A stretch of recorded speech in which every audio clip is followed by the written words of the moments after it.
Welcome to the exam garment. This is Sandhya and she's Ramya. இன்னைக்கு என்ன பார்த்துட்டு இருக்கோம்னா டிஎன்பிசி ப்ரீவியஸ் இயர் கொஸ்டின் பார்த்துட்டு இருக்கோம். ஸோ ப்ரொடக்ஷன் டெக்னாலஜி பார்த்துட்டு இருக்கோம். ஸோ ப்ரொடக்ஷன் டெக்னாலஜின்னு சில கொஸ்டின்ஸ் இருக்கு. ஸோ ரம்யா சொல்லுவாங்க what is lip angle. So lip angle அப்படிங்கிறது என்னன்னா angle between face of the tool and end surface of the flank அப்படின்னு சொல்றாங்க.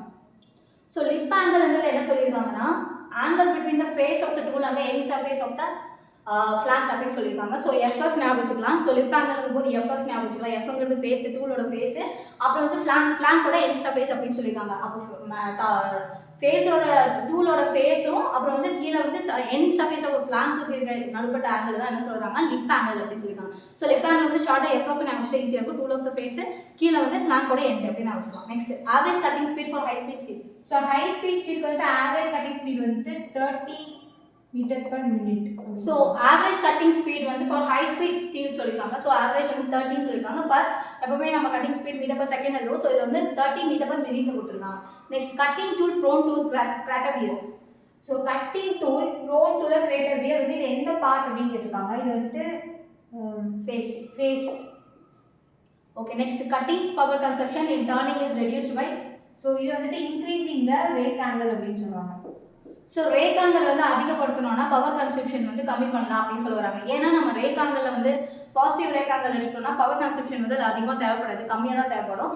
நெகட்டிவ்ல ரேக் ஆங்கிள் தான் அது பவர் கன்சப்ஷன் அதிகமாக தேவைப்படும். ஸோ ரேக் ஆங்கிள் வந்து இதில் வந்து டர்னிங் வந்து ரெடியூஸ் பண்ணணும்னா பவர் கன்சப்ஷன் கம்மி பண்ணுறாங்க in process of turning. So அப்போ வந்து ரேக் ஆங்கிள் இன்க்ரீஸ் பண்ணணும் அப்படின்னு சொல்லுவாங்க. Next crater wear. So crater wear is due to diffusion அப்படின்னு சொல்லுவாங்க. ஸோ டிஃப்யூஷனால வரதா கிராட்டர் வியர் அப்படின்னு சொல்ல வராங்க. Next what is chip velocity. So chip velocity வந்து கேட்குறாங்க. இது வந்துட்டு கட்டிங் ஸ்பீட் வந்துட்டு 2 மீட்டர் பர் செகண்ட், டெப்த் கொடுத்துருக்காங்க, அதுக்கப்புறம் சிப் திக்னஸ் கொடுத்துருக்காங்க. ஸோ இதுக்கு என்னன்னா இது ஃபார்முலா என்னன்னா 2 into R அப்படின்னு சொல்லுவாங்க. ஸோ 2 into Rன்றது என்ன அப்படின்னா uncut V into R. So velocity into R அப்படின்னு சொல்லுவாங்க. ஸோ இந்த வெலாசிட்டி வந்து நமக்கு 2. ஸோ 2 into R அப்படிங்கிறது என்னன்னா நம்ம இங்கே வந்து d/t அப்படின்னு எடுத்துப்போம். ஸோ இது என்ன அப்படின்னா uncut chip thickness divided by chip thickness அப்படிங்கிறது தான் வந்து இந்த d/t. So uncut chip thickness அப்படிங்கிறது வந்து இந்த இடத்துல டெப்த்னு சொல்கிறாங்க. சிப் திக்னஸ் வந்து already given. So 0.6. So substitute பண்ணும்போது நமக்கு சிப் வெலாசிட்டி கிடைக்கும். ஸோ சிப் வெலாசிட்டி கொடுத்துருக்காங்க. Chip velocity is equal to cutting speed velocity. அந்த ப்ரொபோர்ஷனாலிட்டி நம்ம ஞாபகம் வச்சுக்கலாம். ஸோ வந்து இது சிப் வெலாசிட்டினா VC is equal to cutting speed velocity ஞாபகம் வச்சுக்கலாம். இன்டூ நம்ம என்ன ப்ராடக்ட் பண்ணுறோம்னா கிவன் டேட்டால டெப்த் அண்ட் திக்னஸ் கொடுத்துருக்காங்க. ஸோ திக்னஸ் எப்பவுமே கீழே வருங்கிறத நான் ஞாபகம் வச்சுக்கலாம். அந்த டெப்த்துங்கிறது என்ன சொல்லியிருக்காங்கன்னா இங்கே அன்கட் சிப் திக்னஸ் அப்படின்னு சொல்லியிருக்காங்க. இது வந்து சிப் திக்னஸ் அப்படின்னு சொல்லியிருக்காங்க. ஸோ நம்மளுக்கு போட்டாலும் நம்ம ஈஸியாக சால்வ் பண்ணிக்கலாம். Next hot working of a metal. So hot working of the metal வந்துட்டு above the recrystallization temperature அப்படின்னு சொல்லுவாங்க. ஸோ ஹார்ட்னாலே வந்து ரொம்ப ஹீட்டாக இருக்கும்னு நினச்சிக்கலாம். அப்போ above தான் வரும் அப்படின்னு நினச்சிக்கலாம். So above the recrystallization temperature வந்து ஹார்ட் ஒர்க்கிங் ஆஃப் மெட்டல் அப்படின்னு சொல்லுவாங்க. Next seamless tube is produced by. So seamless tube is produced by piercing process அப்படின்னு சொல்லுவாங்க. ஸோ சீம்லெஸ் டியூப் வந்து பியர்சிங் ஆப்ரேஷன் அப்படின்னு சொல்கிறாங்க. நெக்ஸ்ட் வந்து கொலாப்சிபிள் டியூப்ஸ் வந்து impact extrusion. So collapsible tube வந்து இம்பாக்ட் எக்ஸ்ட்ரூஷன் மெத்தட் அப்படின்னு சொல்கிறாங்க. Reduce the cross section area of rod and tube is done by rotatory swagging. So rod and tube சொல்லியிருக்காங்க. rod and tube-ஓட cross section area வந்து கம்மி பண்ணா நம்ம rotatory swagging process வந்து use பண்ணணும் அப்படின்னு சொல்லியிருக்காங்க. Next fatting step can be used by. Fatting step can be improved by cold working அப்படின்னு சொல்றாங்க. So cold working, short wearing இது மூலம் வந்து fatting step வந்து இம்ப்ரூவ் பண்ணலாம் அப்படின்னு சொல்லியிருக்காங்க. cold and hot rolling is not produced. So cold and hot rolling not produce hollow circular section அப்படின்னு சொல்றாங்க. ஓகே, ரோலிங்னாலே நம்ம circular section ப்ரொடியூஸ் பண்ணோம் அப்படின்னு நம்ம எடுத்துப்போம். ஆனால் இதில் வந்து cold and hot rolling வந்து does not produce the hollow circular section அப்படின்னு சொல்லியிருக்காங்க. Next smaller rolls concentrate pressure on.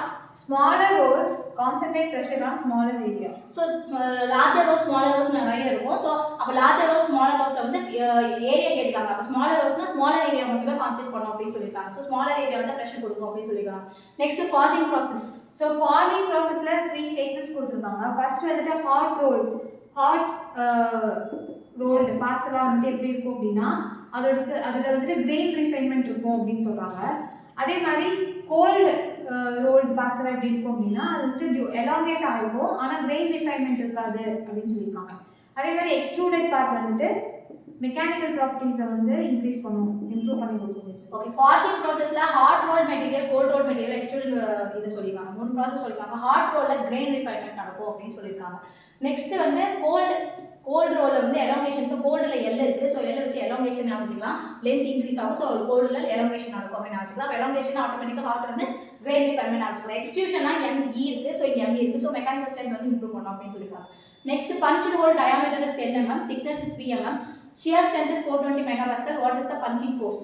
So punching force கேட்குறாங்க. இந்த பஞ்சிங் ஃபோர்ஸோட ஃபார்முலா என்ன அப்படின்னா pi into D into D into shear strength அப்படின்னு சொல்லுவாங்க.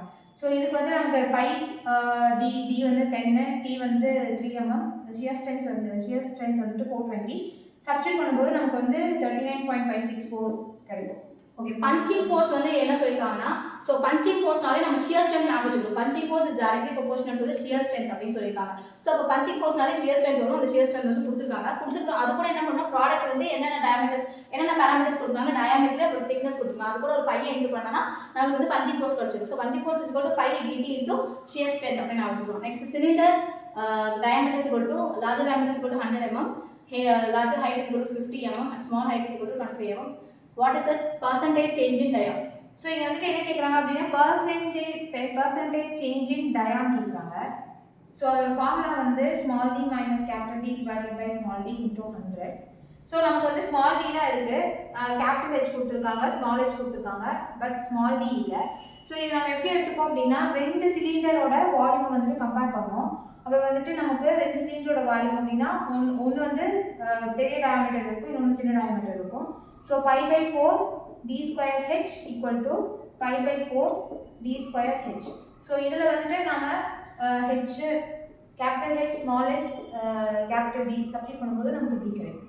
ஸோ டியை சப்ஸ்டிட் பண்ணும்போது நமக்கு பர்சன்டேஜ் சேஞ்ச் இன் டயா வந்து என்ன சொல்லியிருக்காங்கன்னா small d minus capital D by capital D into 100 சொல்லியிருக்காங்க. ஸோ எப்பவுமே பெரிய டி மைனஸ் சின்ன டி தான் இருக்கும். ஸோ பர்சன்டேஜ் சேஞ்ச் போது இங்கே 100 வரும் நமக்கு தெரியும். ஸோ வந்து கேபிட்டல் டி வந்து கீழே போடுவோம், டி மைனஸ் டி அப்படின்னு இருக்கும். ஸ்மால் மைனஸ் கேபிட்டல் அப்படின்னு போடும்போது அவங்களுக்கு வந்து என்ன சொல்லியிருக்காங்கன்னா எல்லா பேராமீட்டர்ஸ் இருக்குது, ஸ்மால் டி வந்து கொடுக்கலாம். ஸ்மால் டி எங்கேருந்து கண்டுபிடிப்போம்னா ரெண்டோட சிலிண்டரோட இதை வந்து ஈக்குவேட் பண்ணும்போது டி ஸ்கொயர் ஹெச் 5/4 கேன்சல் ஆகிடும். அப்போ வந்து h small h capital H small capital D substitute பண்ணால் ஸ்மால் டி கிடச்சிடும். அந்த ஸ்மால் டி தூக்கி இங்கே சப்ஸ்டிட் பண்ணால் நமக்கு வந்து பர்சன்டேஜ் சேஞ்ச் இன் டயாமீட்டர் கிடச்சிடும் அப்படின்னு சொல்லியிருக்காங்க.